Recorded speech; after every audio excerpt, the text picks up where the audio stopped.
அன்னைக்கு என் தோழி ஜெயா வீட்டுக்கு போயிருந்தேன். அவளுடைய 2 பையங்களும் பாம்பு கட்டம் விளையாடிட்டு இருந்தாங்க. ஒருத்தன் பார்க்காதப்போ இன்னொருத்தன் தன்னுடைய காயினை 2 கட்டம் முன்னால வச்சான். 2 பேருமே ஏமாத்து விளையாட்டு தான் ஆடிக்கிட்டு இருந்தாங்க. ஆனா ஒரு பையன் முன்னாடி வைக்கிறத இன்னொருத்தன் பார்த்துட்டான். அவனோட பயங்கரமா சண்டை போட்டான். அவனை ஏமாற்றுக்காரன்னு சொல்லி உன் கூட விளையாட மாட்டேன்னு சொல்லிட்டு எழும்பி போயிட்டான்.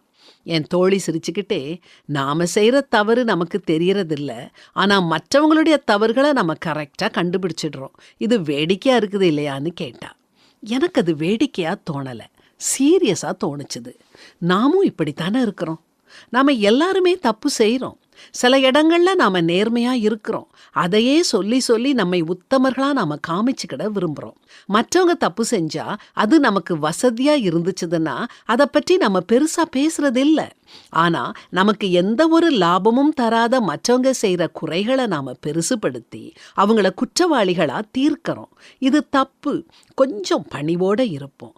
யாராவது தவறு செஞ்சா நாமும் தவறு செய்யறவங்க தானேன்னு நினைப்போம்.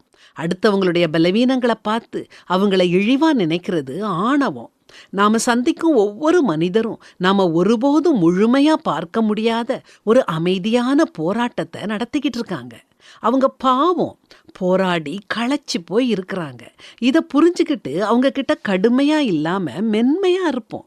அவங்கள திருத்தணும்னாலும் முதல்ல நல்ல உறவை உருவாக்கி இரக்கத்தை காட்டி திருத்த முயற்சிப்போம்.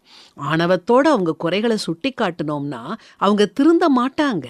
ஆமாங்க, ஆணவம் வளர்ச்சியின் கதவை மூடும், ஆனா பணிவு அதை அகல திறக்கும்.